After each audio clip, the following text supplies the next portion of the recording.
You know, one of the things I always appreciate about El, and I think all of us appreciate about Elwood, is the fact that he's a very honest person. You know, what you see is what you get, and he has a very high standard in terms of honesty and authenticity. And I remember even in the early days, he used to actually check invoices, you know, and if he found problems where the vendor owed us money because we had been shorted or there was an error on the invoice, certainly we would report that. But the other thing that Elwood would always report as well is anything that was in the favor of the vendor. And he'd call them and he would report the overages basically. And he'd say, "I owe you money." And the vendor would be like, "What, you're telling me that you owe me money?" He said, I just don't get calls like this. And that was something that, you know, we do to this day. He wanted to make sure he led by an example, very much servant leadership, but his passion in defending consumer choice in the industry with logic and with the scientific knowledge that he has as a physical chemist came through many, many times. For example, there were many years we had QC staff, but Elwood was the ultimate decision maker, because he understood what the quality standards needed to be and where they should be. And I think his passion and his enthusiasm, you know, has always rubbed off on me and others who work here, and has really, you know, he's really been and is the heart and soul of Now Foods and Now Brand. And one thing about Elwood, he was tirelessly tenacious when it came to pursuing an idea. And many of these ideas are products that are great sellers today.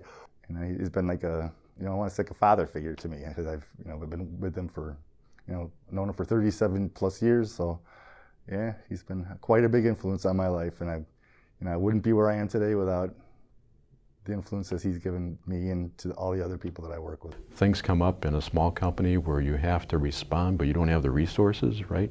So you end up doing it yourself. And that was classic El. And I can remember one case where we had a retail store that we had the manager call us up one day and say, "The store is flooding." So we ran over there, and El goes up to the second floor, because there was another floor above the store, and finds a gaping hole in the roof. I mean, it was probably about 24 inches wide, and I've never seen a hole in a roof like that. And it was a bad storm, and all the water was just pouring in, and there was water everywhere.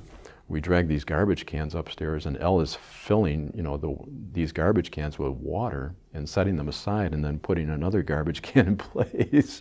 And that went on for hours and hours and hours. To me, that exemplified, you know, the kind of dedication and passion that El had to, and commitment, you know, to get the job done, you know, no matter what it took. And he would always roll up his sleeves and just jump in, you know. It wasn't like calling somebody up, you know, "Hey, we got a water problem." No, it was like, El is on the scene. He is going to roll up his sleeves, and he's going to fix this problem no matter what it is.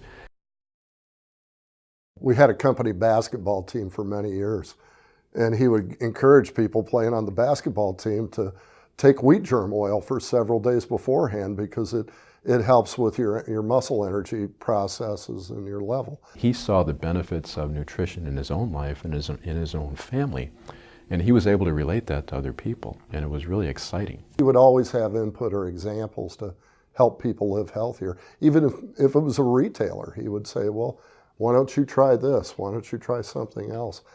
But in many of the meetings we have with the board meetings and such, one thing you would always see El do, if it was available, is he'd go for the big cookie.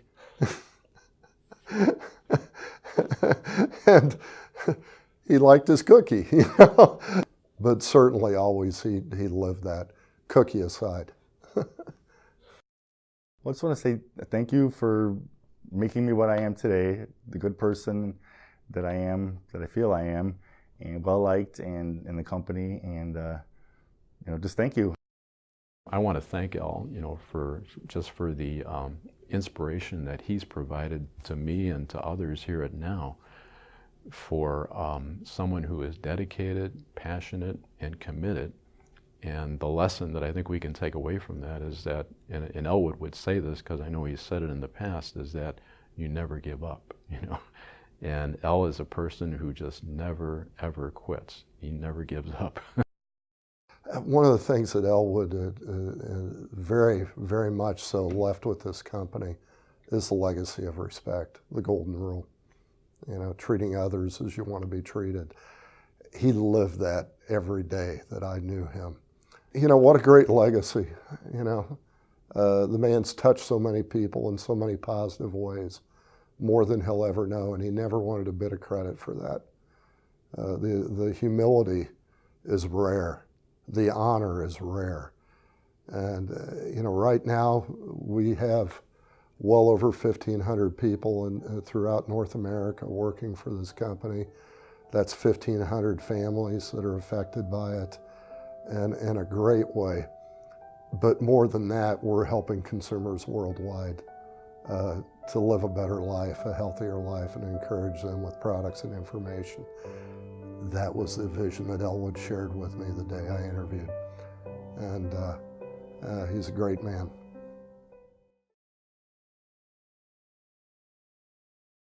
I think that the idea of treating people like they want to be treated is that's the way we all want to be treated.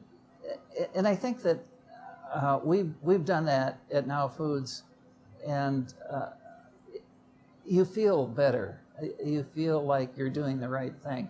And if you're doing the right thing, even if you run into problems, as everybody does, you still have that to fall back on, that things are maybe troublesome, but you're doing the right thing.